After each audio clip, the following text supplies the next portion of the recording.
This week honestly felt like a Barbenheimer moment for RPG fans. Bethesda surprise dropped Elder Scrolls 4 Oblivion Remastered right when indie darling Clair Obscur Expedition 33 was just about to launch as well. And suddenly we had a choice: spend hundreds of hours roaming Cyrodiil with shiny new graphics, or dive into the stylish French JRPG and take down a murderous circus ringleader. And it wasn't just kind of like a bad luck. Expedition 33 was already hyped as a big Game Pass launch, but then Oblivion's name dropped into the room like a bomb. And naturally, a lot of fans and even some devs thought it was kind of like a bad idea, like Raw Fury's founder, and just like they're the publishers, by the way, behind Expedition 33, said AAA shadows kind of like dropping like this can bury indie games completely. And he posted that smaller studios have to plan releases super carefully because, well, they just don't have the unlimited marketing budget to fight for the attention. And honestly, I believe he has a point.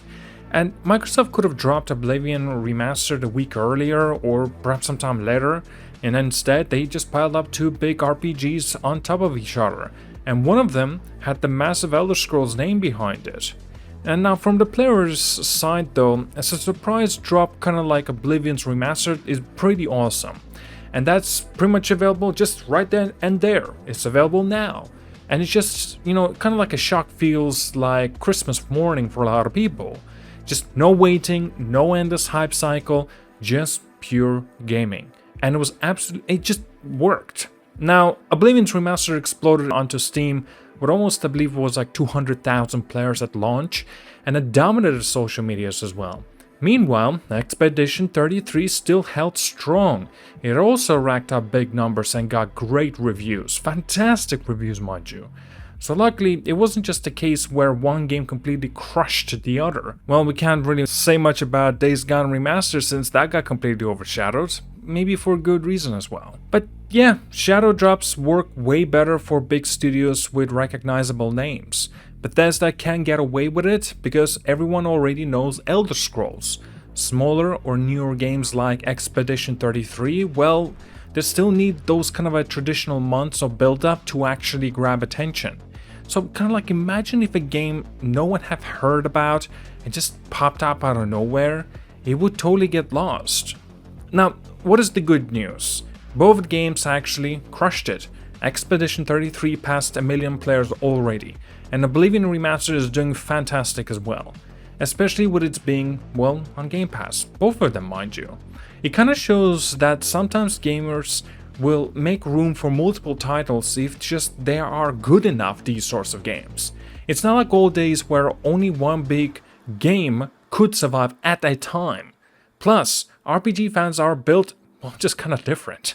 Like, they're just used to juggling 100 hours of adventure all at once. And honestly, it's great to see RPG eat this well right now. Two massive games, back to back, both playable day one on console and PC. It's just a win for everybody. And speaking of Oblivion, remasters like this are indeed a big deal. They just don't make all games prettier, they make them playable, again, for modern audiences. And so without these reworks, a lot of the legendary games would just be stuck on the old consoles forever. But it is kind of like a fine line. Bethesda called Oblivion a remaster, not a remake, and I think that's actually a smart move. Because when a company says remaster, we expect just, better graphics, cleaner UI, quality of life stuff, and not like a full redesign. So our expectations are actually a little bit more submerged. And Oblivion delivers exactly that. It still feels like a classic Oblivion, just way better looking and smoother to play.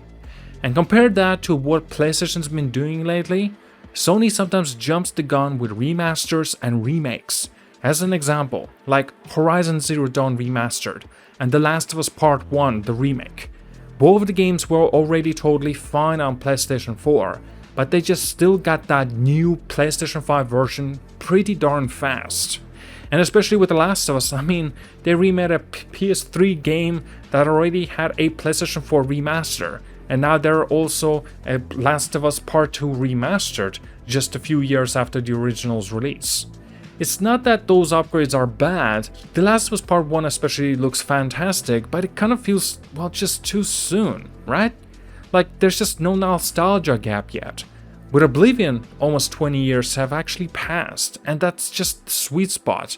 Enough time for the new gamers to have kind of like missed it, and for old-time fans who actually get to relive that nostalgia. Now, if Sony had waited, say, another 10 years to remaster Horizon Zero Dawn, it might have felt like a much bigger event. Instead, it kind of just slid under the radar because, well, it kind of was already easily to replay. And the same thing goes with Days Gone Remastered, unfortunately. Bethesda understood that with Oblivion, wait until players really miss the game, and then hit them with a glow up that just feels earned.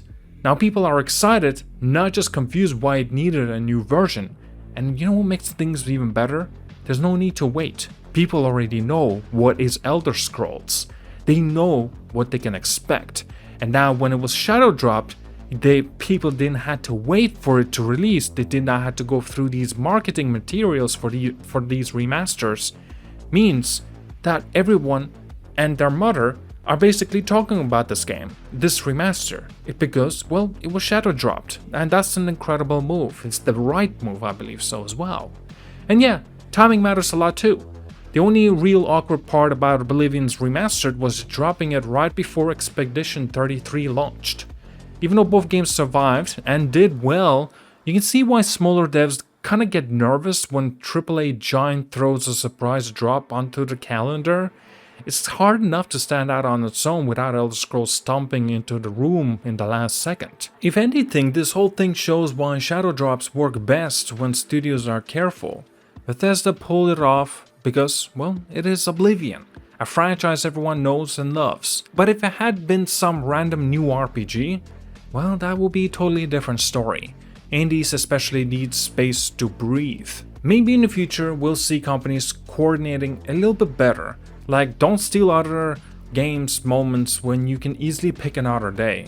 Let indies titles shine as well. Now, one last thing. I think more studios should stick to calling their updates, well, remastered, unless it is a real form of a ground-up remake, such as Resident Evil 2, Resident Evil 3, maybe even Resident Evil 4.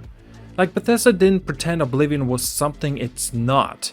They made it prettier, smoother, and more modern, but it's still the game that we remember.